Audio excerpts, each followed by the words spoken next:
Trump की चापलूसी में शहबाज और मुनीर ने कोई कसर न छोड़ी थी। ट्रंप के दरबार में जाकर जी हजूरी कर आए थे।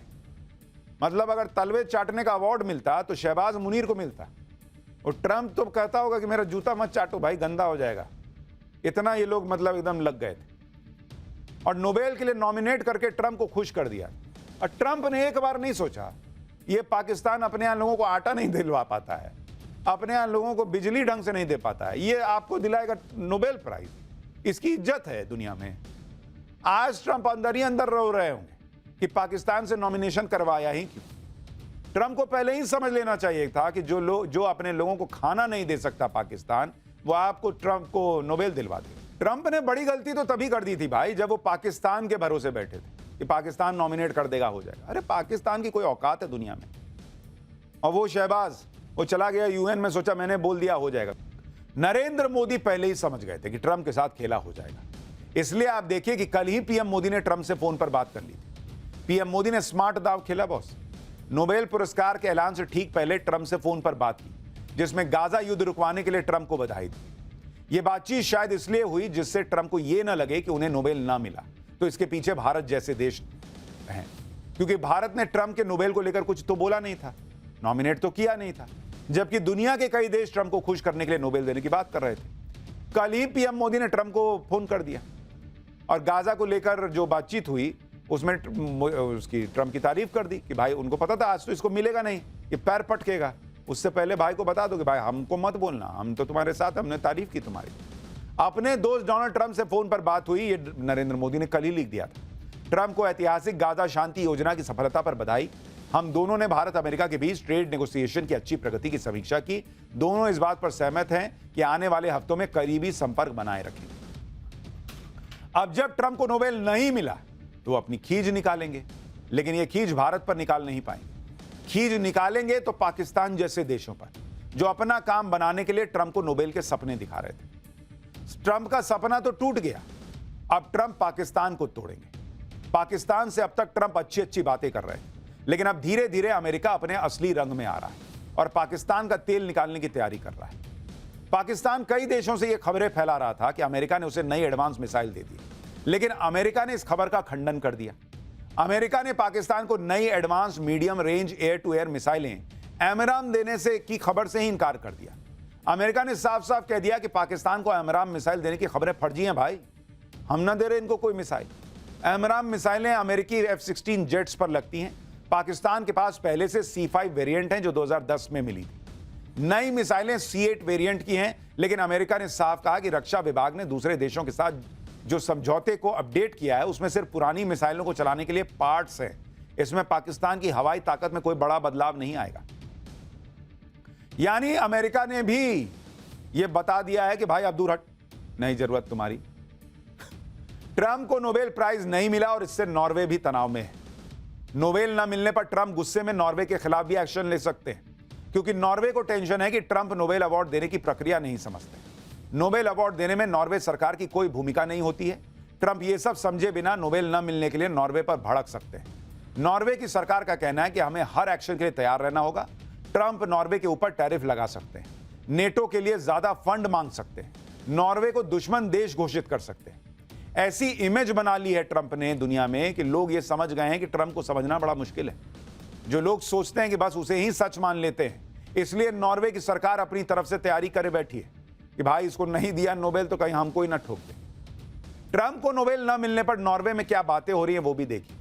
Norwegian institute of international affairs के रिसर्च डायरेक्टर ने कहा है कि ट्रंप को इस बारे में जो सोचना है सोचें, लेकिन यह अवार्ड उसी उद्देश्य के लिए दिया गया जिसे अमेरिका बहुत सालों से सपोर्ट करता आया है। वेनेजुएला का लोकतांत्रिक विपक्ष वही है जिसका अमेरिका समर्थन करता रहा है, इसलिए इसे ट्रंप की बेइज्जती की तरह देखना गलत होगा। मतलब वो कह रहा है कि भाई अपनी बेइज्जती न मानना, हमने तुम्हें बेइज्जत नहीं किया। ट्रंप को नोबेल नहीं मिला तो ट्रंप के करीबी भड़क गए, नोबेल कमेटी पर राजनीति करने का आरोप लगाने लगे। White house director of communication Steve Cheung ने कहा कि राष्ट्रपति ट्रंप शांति स्थापित करने वाली डील करते रहेंगे, वो युद्ध रुकवाते रहेंगे, लोगों की जान बचाते रहेंगे। उनका दिल बहुत बड़ा है, उनके जैसा कोई नहीं हो सकता जो अपनी इच्छा शक्ति से पहाड़ हिला दे। नोबेल कमेटी ने यह भी साबित कर दिया कि वो शांति से ज्यादा राजनीति को ऊपर रखते हैं।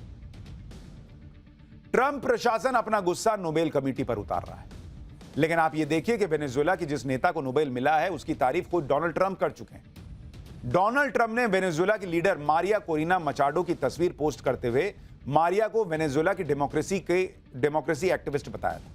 ट्रंप ने तब कहा था कि मारिया जैसे नेता वेनेजुएला के लोगों की आवाज उठा रही हैं, मौजूदा सत्ता से भिड़ रही हैं। ट्रंप ने कहा था कि ऐसे फ्रीडम फाइटर्स पर कोई आंच नहीं आनी चाहिए। ट्रंप ने यह बातें 8 जनवरी 2025 को कही। डोनाल्ड ट्रंप नोबेल अवार्ड क्यों पाना चाहते हैं, इसके पीछे सबसे बड़ी वजह अमेरिका के पूर्व राष्ट्रपति बराक ओबामा है। ओबामा को 2009 में नोबेल मिला था। तब ओबामा को अमेरिका का राष्ट्रपति बने 8 महीने ही हुए। ओबामा को जब नोबेल मिला था तो इसकी बड़ी चर्चा हुई थी और कहा गया था कि नोबेल कमेटी ने बहुत जल्दबाजी में ओबामा को नोबेल दे दिया था। ट्रंप को लगता है कि ओबामा को जब राष्ट्रपति बनने के 8 महीने में ही बिना कुछ किए नोबेल मिल गया, तो भाई मैंने तो 9 महीने में इतना किया, मुझे नोबेल मिल जाना चाहिए था। इसलिए ट्रंप ने नोबेल पुरस्कार का ऐलान होने के 24 घंटे पहले ही ओबामा के नोबेल पर निशाना साधा और कह दिया कि ओबामा को बिना कुछ दिए ही नोबेल मिल गया। ओबामा को पता भी नहीं था कि उन्हें किस लिए नोबेल मिला है।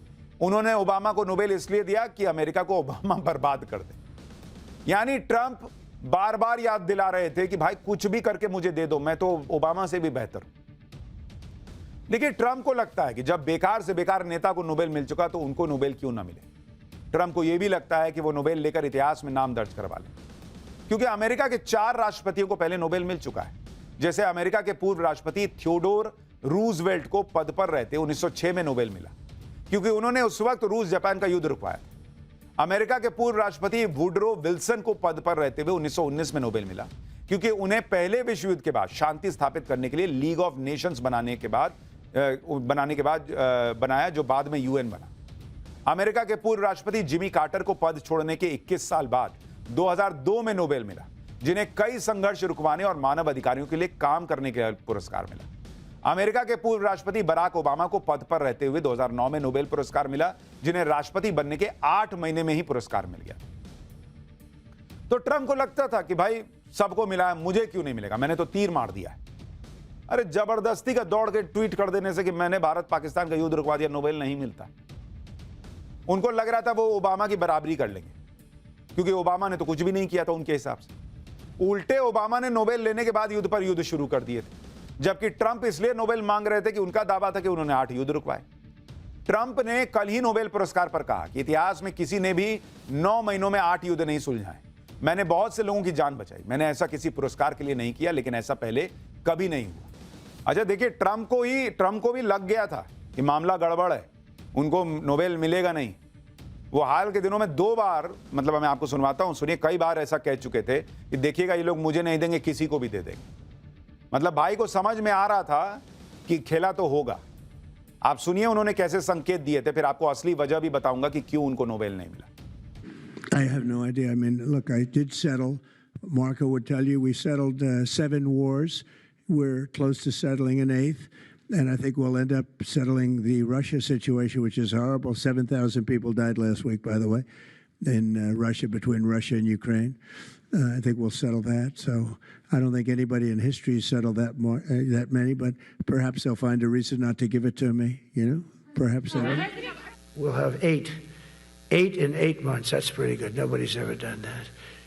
Will you get the Nobel Prize? Absolutely not. They'll give it to some guy that didn't do a damn thing. They'll give it to a guy that wrote a book about the mind of Donald Trump and what it took to solve the wars. And he'll get the Nobel Prize will go to a writer. No, but well, let's see what happens. But it's be a big insult to our country. लेकिन Trump जब भी कहते हैं कि उन्होंने 8 युद्ध रुकवा दिए, तो दुनिया उन पर हंसती है, क्योंकि ट्रंप भारत पाकिस्तान का युद्ध रुकवाने का दावा करते थे। लेकिन ये तो भारत ने दुनिया को बता दिया कि ट्रंप झूठा दावा कर रहे थे। इसी तरह से दूसरे युद्धों का मामला भी है। अभी कुछ अरसे पर पहले ट्रंप की हंसी अल्बानिया के पीएम ने उड़ाई थी, क्योंकि ट्रंप ये भी दावा करते हैं कि उन्होंने अल्बानिया अजरबैजान का युद्ध रुकवाया, जबकि अल्बानिया और अजरबैजान के बीच युद्ध हुआ ही नहीं। ट्रंप की इसी बात पर कैसे भरी महफिल में ठाके लगाकर अल्बानिया के पीएम और फ्रांस के राष्ट्रपति मैक्रो हंस रहे थे। सोचिए अमेरिकियों को कैसा लगता होगा ये सब देखकर कि ऐसा राष्ट्रपति है कि अपनी सनक में बेइज्जत कराया जा रहा है। ट्रंप ने बार बार नोबेल की बात करके अपना मजाक खुद बनवा लिया। ट्रंप नोबेल पाने के लिए तड़प रहे थे, लेकिन उन्हें नोबेल इसलिए नहीं मिला क्योंकि नोबेल देने वाली कमेटी मानती है कि किसी लड़ाई को कुछ देर के लिए रुकवाने और लड़ाई के बुनियादी कारण में जाकर उसे सुलझा देने दोनों में अंतर होता है। दूसरी बात, ट्रंप ने जो 8-8 युद्ध रुकवाने का दावा किया उसमें सब युद्ध में यह साबित नहीं हो पाया कि असल में युद्ध ट्रंप की वजह से ही रुके। तीसरी बात, अभी यह बात भी प्रूव होनी बाकी है कि युद्ध रुकवाने में ट्रंप ने जो कोशिश की उससे वाकई स्थायी तौर पर लड़ाइयां रुक जाएंगी। ट्रंप को नोबेल ना मिलने का एक और बड़ा कारण है यह भी है कि किसी नोबेल जो है वो किसी के बार बार गिड़गिड़ाने या धमकाने से नहीं मिलता। नोबेल पाने की एक प्रक्रिया होती है बॉस।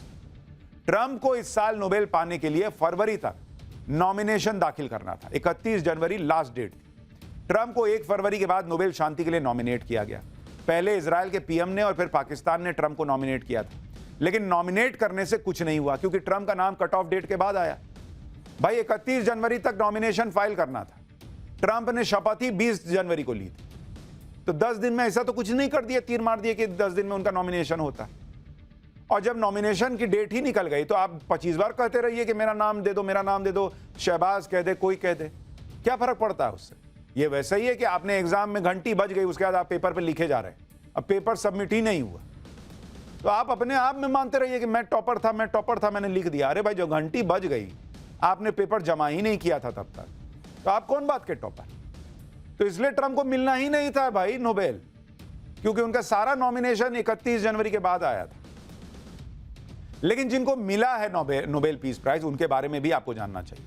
डोनाल्ड ट्रंप की जगह वेनेजुएला की जिस महिला नेता को नोबेल मिला, उसके बारे में अब आपको बताता हूं। मरिया कोरिना मचाडो वेनेजुएला में विपक्ष की नेता हैं। वेनेजुएला में वर्तमान सरकार के खिलाफ आंदोलन का नेतृत्व कर रही हैं। साल 2024 में वो राष्ट्रपति पद की उम्मीदवार थी, लेकिन उनकी उम्मीदवारी ही कैंसिल कर दी गई। मारिया को 1 साल से धमकियां मिल रही हैं। वो छिप कर कह रही थी, लेकिन देश नहीं छोड़ा। मारिया का नाम साल 2025 के 100 सबसे प्रभावशाली लोगों की सूची में थी। यानी उन्होंने काम किया है, लेकिन डोनाल्ड ट्रंप को झटका 2 लगा। एक तो उनको नहीं मिला नोबेल पीस प्राइज, दूसरा जिनको मिला उनको दुनिया में बड़ी संख्या में लोग नहीं जानते। तो ये और चुभ रहा होगा कि किसी और बहुत प्रतिष्ठित व्यक्ति को मिल जाता तो कम से कम वो भी ठीक लगता, लेकिन वो भी नहीं हुआ। और पाठशाला में अगली क्लास इंटरनेट बंद, रोड ब्लॉक, इस्लामाबाद से रावलपिंडी तक हड़कंप, मुनीर की कुर्सी हिलाने कौन आ गया? तालिबान के मंत्री को भारत में देख बौखलाया पाकिस्तान, काबुल में एयर स्ट्राइक कर दी। अब दोनों तरफ से फंसेगा क्या पाकिस्तान? मुनीर को झटका, अमेरिका और चीन को भी जवाब। अफगानिस्तान के साथ भारत की वो डील कि सब हिल जाएंगे, अब इसका चैप्टर।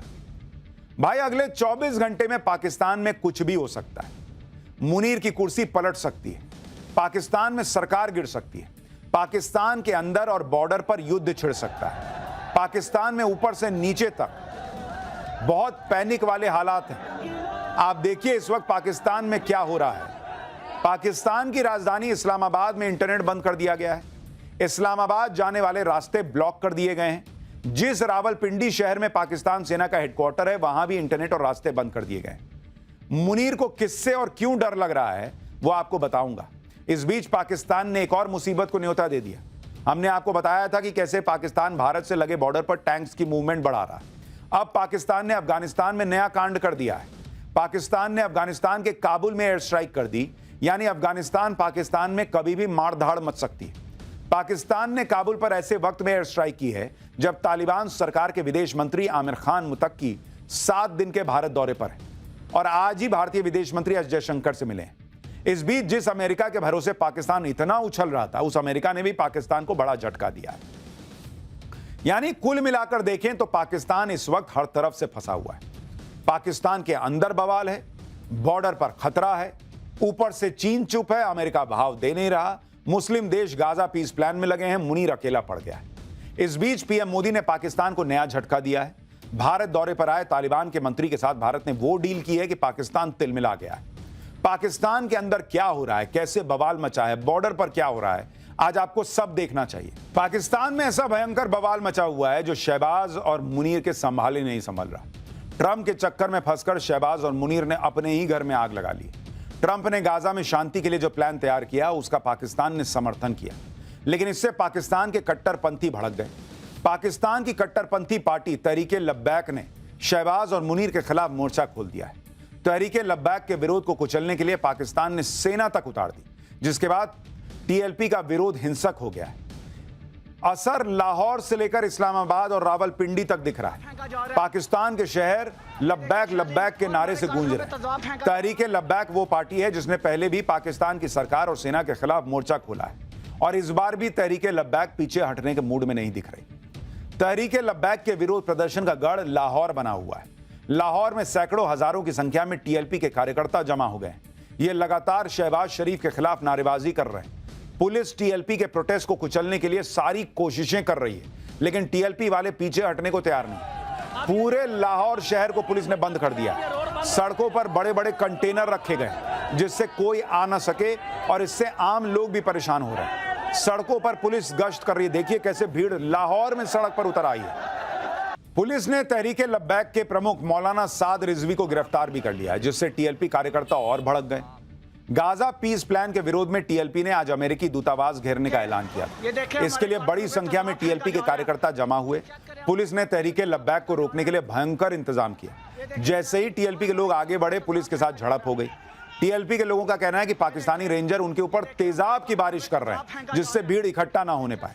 तहरीके लब्बैक के इस प्रोटेस्ट के दौरान पाकिस्तानी सेना ने फायरिंग भी कर दी। पाकिस्तानी पंजाब प्रांत की सरकार ने पुलिस और सेना को खुली छूट दी है कि किसी भी तरह से तहरीके लब्बैक के प्रोटेस्ट को खत्म किया जाए। पुलिस की फायरिंग में टीएलपी के कार्यकर्ता की मौत भी हो गई। इससे पहले कल रात को भी लाहौर में तहरीके लब्बैक के कार्यकर्ताओं पर गोलियां चलाई गई। तहरीके लब्बैक के दफ्तर के बाहर पुलिस ने डायरेक्ट गोली चलानी शुरू कर दी। पुलिस के इस हमले से टीएलपी के कई कार्यकर्ता घायल हो गए।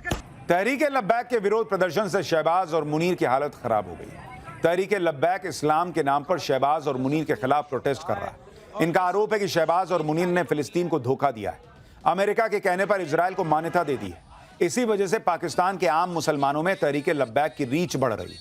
इसको रोकने के लिए पाकिस्तान ने कई शहरों में इंटरनेट ही बंद कर दिया। यह है तहरीके लब्बैक का खौफ, जिसकी वजह से पाकिस्तान में इंटरनेट शटडाउन करना पड़ा है।